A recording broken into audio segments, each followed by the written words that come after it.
निम्नलिखित प्रश्नों में ये सीटेट 2021 का पेपर है। निम्नलिखित प्रश्नों में से 130 के उत्तर आप दीजिए, सही विकल्प चुनिए। तो पहला क्वेश्चन है, अधिगम के लिए निम्न में से कौन सी धारणा उपयुक्त है।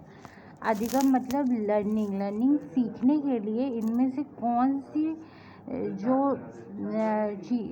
काम करेंगी, कौन सी चीज़ें। तो प्रयासों से कोई फ़र्क नहीं पड़ता, प्रयासों से तो फ़र्क पड़ता है। अगर हम बार बार प्रैक्टिस करेंगे तो फ़र्क पड़ेगा ही। योग्यता सुधार्य है, हाँ योग्यता में सुधार हो सकता है। योग्यता अटल है, नहीं अटल तो नहीं है। असफलता अनियंत्रित है। अगर हम बार बार कोई चीज़ सीखेंगे, अगर उसको सही तरीके से सीखेंगे तो असफलता नियंत्रित हो सकती है। असफलता से सफलता में जा सकते हैं। तो इसका आंसर क्या है?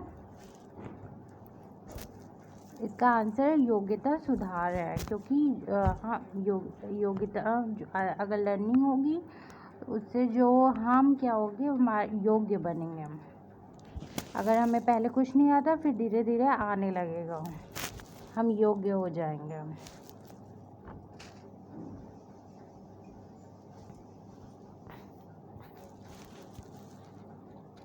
दूसरा क्वेश्चन है, निम्न में से कौन सी परिपाटी विद्यार्थियों में संकलनात्मक समझ में बढ़ोतरी करने में सहायक है।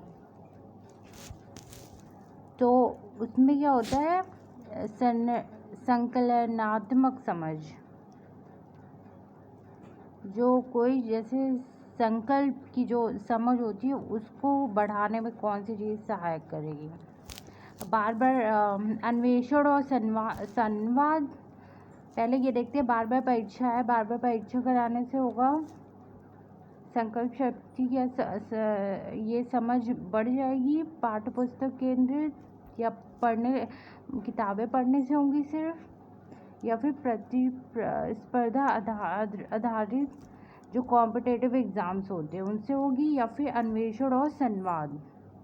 अन्वेषण मतलब क्या होता है कि खोजबीन करना, इन्वेस्टिगेशन, और संवाद बातचीत, इसके द्वारा ये समझ डेवलप होगी, अन्वेषण और संवाद के द्वारा।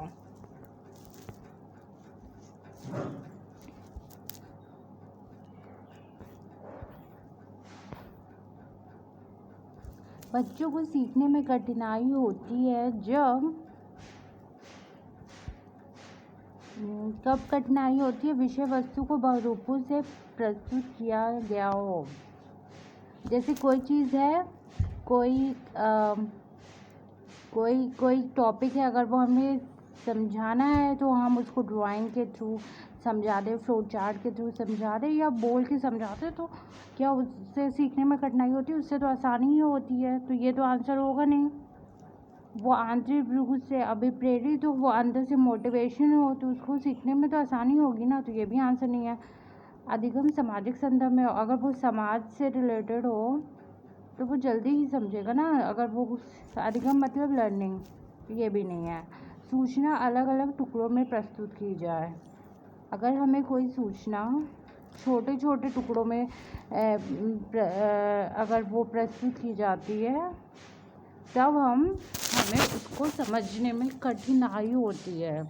अगर हमें उसको एक ही साथ हर एक पहलू को जोड़ के अगर उसको बता दिया जाए तो वो जल्दी समझ जाएगा, ना कि थोड़ा इसका पार्ट, थोड़ा उसका पार्ट, थोड़ा उसका पार्ट, इस तरह नहीं समझ में आएगा। तो ये आंसर है। अधिगम की सर्वोच्च अवस्था कौन सी है? तो अधिगम की जो सर्वोच्च अवस्था है वो है, अगर हम कोई चीज़ सीखना चाहते हैं तो कैसे हम जल्दी सीख पाएंगे। क्या होना चाहिए उसमें? एंग्जाइटी नहीं होनी चाहिए। ये नहीं कि बहुत स्ट्रेस लेके कोई चीज़ हम सीख रहे हैं। उसमें बैलेंस होना चाहिए और डर नहीं होना चाहिए।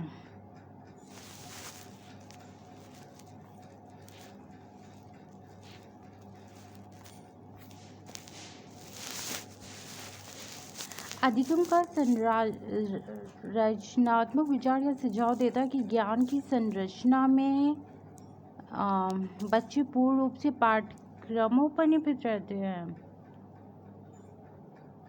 जो लर्निंग का जो विचार है, ये सुझाव देता है कि ज्ञान है उसकी जो बनावट है वो बच्चे जो है क्या वो सिर्फ पाठ्य पुस्तक से या फिर बुकों पे ही निर्भर करते हैं, या बच्चों की कोई भूमिका नहीं होती है, या बच्चे पूर्ण रूप से वयस्कों पे, या तो वो सिर्फ बड़ों से ही सीखते हैं, या तो बच्चों की कोई भूमिका ही नहीं होती, या फिर वो पुस्तकों से सीखते हैं। तो ये तीनों ही नहीं है। बच्चे सक्रिय भूमिका निभाते हैं।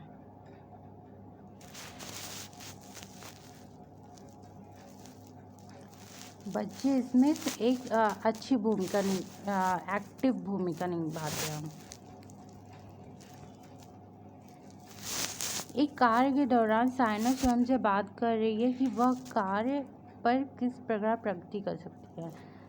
तो वागोस्की के भाषा और चिंतन सोच के बारे में दिए गए विचारों के अनुसार इस तरह का व्यक्तिगत वाक्य क्या दर्शाता है।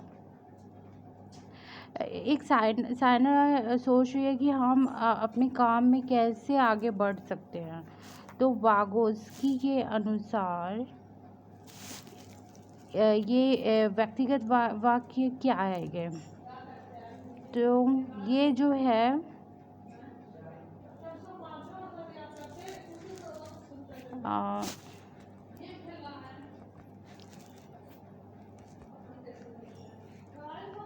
अब इसको बाद में देखेंगे ये क्वेश्चन, क्योंकि 2 आंसर दिया है ना। तो 7th क्वेश्चन है, मूल्यांकन पद्धतियों का लक्ष्य होना चाहिए।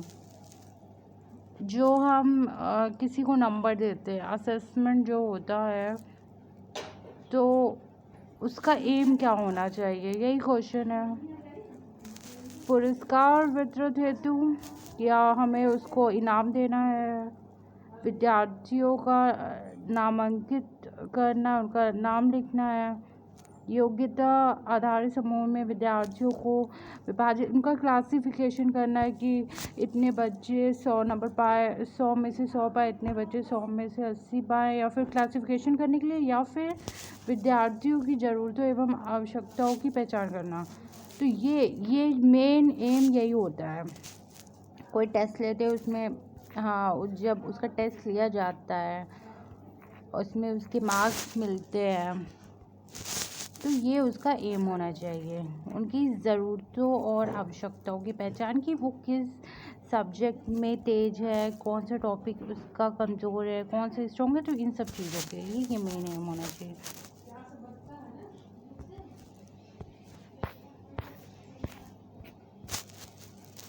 एट्थ क्वेश्चन है, बच्चों के विकास की व्यक्तिगत विभिन्नताओं को किस पर प्रतिरोपित किया जा सकता है। बच्चों के विकास की व्यक्तिगत पर्सनल जो भिन्नता होती है वो किस पर प्रतिरोपित, मतलब जैसे कोई पौधा है उसे बार बार रोपा जा सकता है ना, लगाया जा सकता है उसे फिर से। तो आनुवांशिकता एवं पर्यावरण का पारस्परिकता पर, आनुवंशिकता मतलब हेरिडिटी, पर्यावरण मतलब इन्वायरमेंट। तो देखो बच्चों में जो व्यक्तिगत भिन्नता आती है, जो डिफरेंस आता है, एक बच्चा दूसरे बच्चे से अलग होता है दिखने में या बोलने में, या जो भी बिहेवियर है उसका, वो किस पे डिपेंड करता है। तो या तो इन्हीं दोनों पे निर्भर करता है, हेरिडिटी और इन्वायरमेंट। पहला आंसर होगा। केवल आनुवंशिकता, ये तो गलत है। पर्यावरण भी रोल प्ले करता है, ना तो आनुवंशिकता ना पर्यावरण, ये तो पूरा गलत है।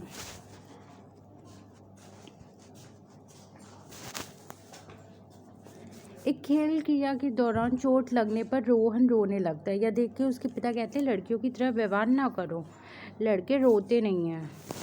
तो ऐसा होता है जब कोई लड़का रोता है तो कहा जाता है क्या क्या तुम लड़की हो जो रो रहे हो।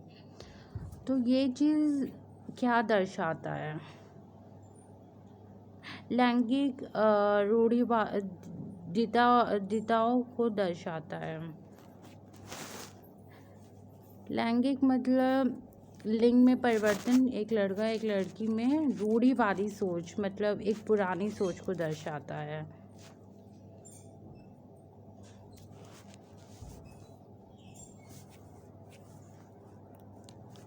एक प्रगतिशील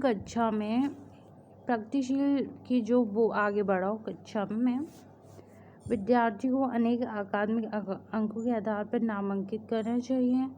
अध्यापक को अटल पाठ्यक्रम का पालन करना चाहिए। विद्यार्थियों में प्रतिस्पर्धा पर बल देना चाहिए या फिर ज्ञान की संरचना के लिए प्रचुर मौके प्रदान करना चाहिए।